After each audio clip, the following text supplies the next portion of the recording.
Okay. I've read a an interesting article in the National Review today. The title of the article is "Why Hillary is Even Worse Doesn't Cut It," and it's by Charles Murray. And basically, what it's stating is that if the members of the so-called Republican establishment or the conservative establishment, if those members are given as a reason for supporting Donald Trump, who has clearly not lived a conservative life, if they're given a reason to support him as, well, Hillary Clinton would be worse, then that's not a good enough reason. If Donald Trump does not stand for your principles and you figure out how somebody's going to stand by a couple things, words and actions. A lot of times, actions more so than words, but certainly you listen to what they're saying. And Donald Trump, throughout his professional life as a builder, has been more left, more center left than right on a lot of issues. And even with some of the things he's saying now, he's not really supporting a lot of the conservative principles. Now, the other day, for instance, I mean, he did go to the NRA, and having never really been a strong Second Amendment guy beforehand, Donald Trump stands in front of the NRA and reads from a prepared statement about how Hillary will be bad for guns and how he'll be great for guns. And he's reading this, not from the heart, just something, a prepared statement. And so, and I'm not getting into what Donald's principles are myself. I'm just, well, be clear. I'm just looking at this from a so-called establishment person's viewpoint. If you have a person standing in front of you and that person hasn't clearly and consistently supported the principles that you stand for, your core principle beliefs, then I'm like Charles Murray to say, well, I'm going to support him anyway because to have Hillary Clinton as president would be worse is not a good enough example or reason. I mean, to go against your core beliefs, there's something wrong about that. And you should be held accountable. And even if you're not held accountable today, there's going to come a day of reckoning. So you need to go on record today, right, before the nomination, before the elections, and state whether or not you support Donald Trump.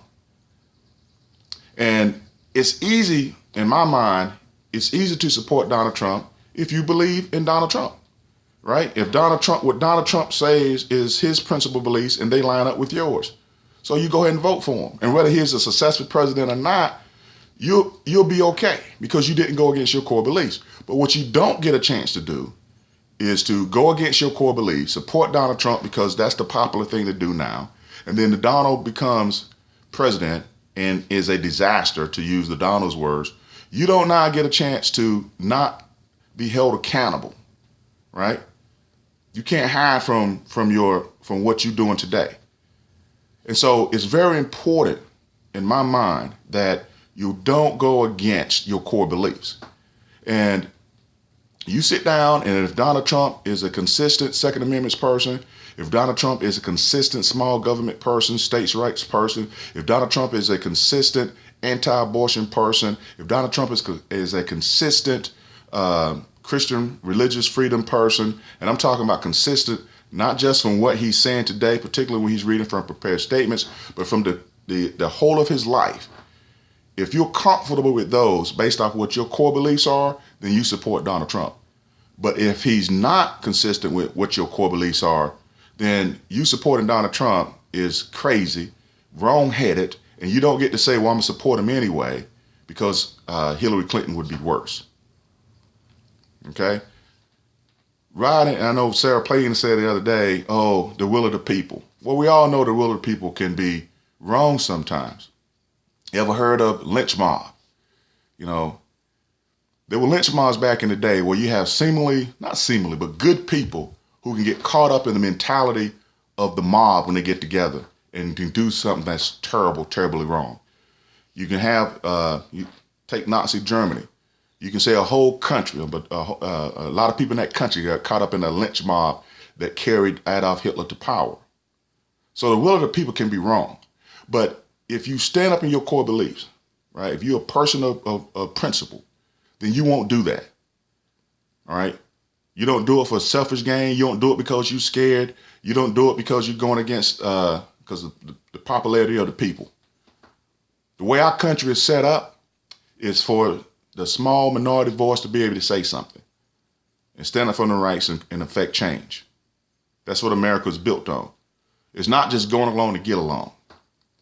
And so if you are a Republican, conservative, the establishment person, I like Charles Murray. Charles Murray said, you know what? I am the establishment for whatever that is. If he says establishment, hey, I'm owning it. And as an establishment guy, I'm not supporting Donald Trump, and I'm laying out the reasons why. It's not because I think he got fake hair. It's not because I don't think he brought his own self up by his bootstraps. It's because I don't believe, based off his words and action, that he's a conservative. And that's why I'm not supporting him. And that is what people should do, because I'm going to tell you, and Paul Ryan, I hope you're listening. If you know right now that Donald Trump is not a conservative, and if supporting Donald Trump goes against your principal belief, you better not support him, regardless of what people around you are saying. You can't worry about, oh, if Donald loses, it's going to be your fault. If Donald loses, that's on Donald. But you yourself, don't throw yourself out there or go against your principal beliefs for Donald Trump or for anybody. It's a lot easier in the future, because we don't know how the future is going to play out. But it's a lot easier to support your position if you don't go against your core beliefs. Just like back in 2003 with Hillary Clinton and the Iraq vote. I personally believe that Hillary Clinton went against her core beliefs and voted in support of that war because she was afraid of being seen as a traditional weak Democrat. Fast forward a few years later, that vote cost her some votes in the presidential election, and she couldn't even support it. Just imagine how easy it would have been. Same vote, if that was truly who she was as a person. When 2008 rolled around and Barack Obama uses that against her, she said, she can better defend it. It's easier to defend whatever your positions are today if it's consistent with who you are as a person. Anybody can play Monday morning quarterback in the future once things play out a certain way. But if you truly make decisions based on who you are as a person, no matter how it plays out, because we all make mistakes. So you can defend your mistakes when they are, your honest mistakes based off who you are as a person. It's a lot harder to defend mistakes when you didn't even believe in the first place, right? And you did it to go along to get along. Republican establishment members, that's what you need to consider today. Yeah, there's a big section of your coalition that's anti-you, right? Anti-establishment, all right? And maybe they have a reason, maybe they don't, but that don't matter. If you're establishment because you have core beliefs, do not go against those core beliefs to support somebody. That's just absolutely crazy, right? So, why Hillary's even worse, doesn't cut it. Great articles in the National Review. You get a chance, I actually read an article off of RealClearPolitics.com. Hey, Charles Murray, man, great piece.